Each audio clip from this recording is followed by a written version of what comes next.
Yo, c'est Vega et bienvenue pour la review de l'épisode 277 de Boruto. On s'approche petit à petit des 300 épisodes, c'est quand même assez incroyable, une longévité plus grande que celle de Naruto.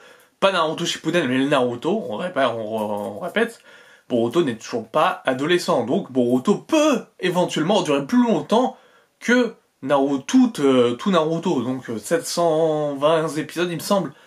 Ça serait long, mais c'est possible. C'est clairement possible avec des fillers pour 80% de l'histoire.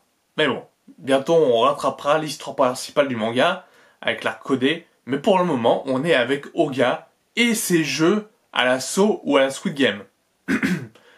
On est là, ils attendent du coup l'initiative et Boruto prend le lead. Boruto est un vrai leader dans cet épisode-là. Il prend le lead, il prend des décisions, c'est lui qui sauve les gens. Il sait ce qu'il faut faire, etc. Il garde la tête froide. C'est un shinobi remarquable. Franchement, Boruto m'épate par rapport à d'habitude. Boruto, c'est vraiment quoi faire, quoi dire, comment motiver les gens, etc. Comment les sauver. Et c'est vraiment assez impressionnant quand même de voir ça. Parce que du coup, Boruto n'est plus un enfant. On voit, après qu'il a vécu la guerre, après qu'il a vécu... il n'a pas vécu Kawaki à l'Académie, mais il a profité un petit peu de quelques vacances. Mais il a vécu quand même la guerre, donc ça l'a forgé. Parce que là, c'est quand même, on parle d'un jeu de survie, de survie, clairement, où on peut mourir à tout instant. Quel était le jeu de cet épisode-là? Le jeu de cet épisode-là était simplement d'avoir une bougie dans les mains, allumée, et si la bougie s'éteint, ou que la bougie se termine, forcément il n'y a plus de bougie, la personne à qui appartient cette bougie meurt. Mais attention, si on a une bougie de quelqu'un d'autre dans la main, elle devient notre propre bougie. Du coup, on survit. Et c'est comme ça qu'il devait du coup traverser au début une zone obscure, après un désert. Alors le désert, ça m'a fait un petit peu marrer parce que il y a une tempête de sable à un moment donné, donc une grosse tempête de sable, et disent on va se mettre, tous les shinobi, on va empêcher la tempête de sable d'éteindre les bougies, donnez-leur leur bougie, et on va sauver la bougie. Ok, pas mal comme idée, Boruto, pas mal. Le Doton de Chameau, je crois qu'il s'appelle Chameau, ne marche clairement pas. Et après, ils posent leurs bras comme ça, voilà, comme un T. Mais mec, la tempête, elle va te traverser quand même, les bougies vont s'éteindre quand même normalement. Dans la réalité, ce plan est totalement foireux de faire ça. Ah, même les gens qui n'étaient pas shinobi auraient pu le faire déjà d'une. Et de deux, je veux dire, merde. Je veux dire, putain, déjà ils sont où les autres là? Celui qui ressemble à Sasuke dans Sasuke Shippuden, dans Naruto Shippuden, pardon.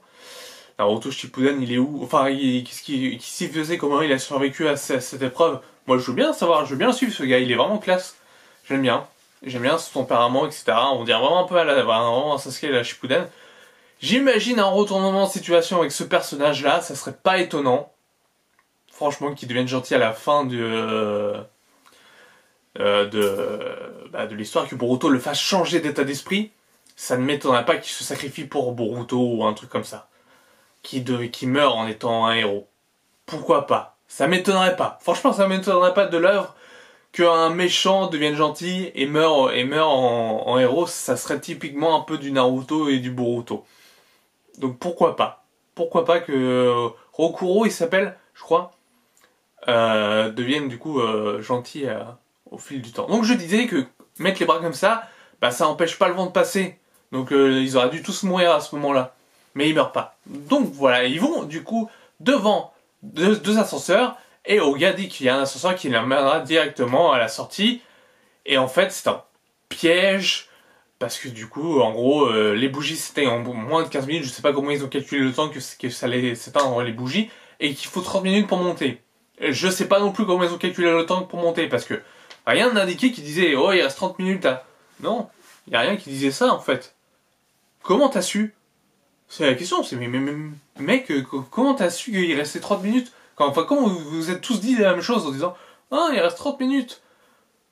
Donc, il y en a, il faut deux bougies, c'est tout simplement. Donc, on en éteindre une et rallumer après. Ou, comme la technique de Boruto, rallonger les bougies pour n'en faire qu'une seule géante.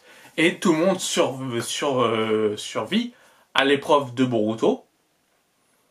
Et tout le monde ne survit pas à l'autre épreuve. On voit que la Kunoichi métisse a totalement a tué deux personnes pour avoir les bougies, et que l'autre aussi, Roruko, enfin le Sasuke Shippuden bis, a réussi à tuer la fille qui se servait de chameau. Je crois qu'il s'appelle chameau aussi. Je suis pas doué avec tous les noms japonais, je suis pas doué, je suis désolé. En tout cas, voilà. C'était un bon épisode, franchement un bon épisode. Ah oui, j'ai oublié. Sarada, on voit Sarada et Mitsuki qui enquêtent sur la disparition. Du coup, on voit clair qu'il y a 5 jours. Donc ça fait 5 jours qu'ils sont enfermés. C'est important, oui. Du coup, ils ont retrouvé le conducteur du train. Je suppose que c'est le conducteur du train qui voulait s'échapper et qui disait qu'il n'avait pas fait exprès, qu'il savait pas ce qui se passait vraiment. Il sait juste qu'il y a des expériences. Il rentre dans le tunnel, il y a un éboulement qui se fait parce que du coup, il y avait des parchemins explosifs et il meurt. Beaucoup de morts encore aujourd'hui dans cet épisode-là. À voir que les morts prochaines seront des morts plus importantes, puisque c'était des randoms. Et il reste plus grand monde. Il reste que les personnages principaux de cet arc. Ceux qui ont été un minimum développés, donc qui ont un nom, un petit background, etc. Comme Shamo, comme Rokuro, comme le shinobi de Konoha qui a été sauvé par Konohamaru. Sauvé ou il a un lien avec Konohamaru. Il reste que ces personnes-là. Donc les prochaines morts devraient être plus tristes, plus spectaculaires, j'imagine. En tout cas, il doit se passer sûrement des dingueries, puisqu'il reste 3 épreuves.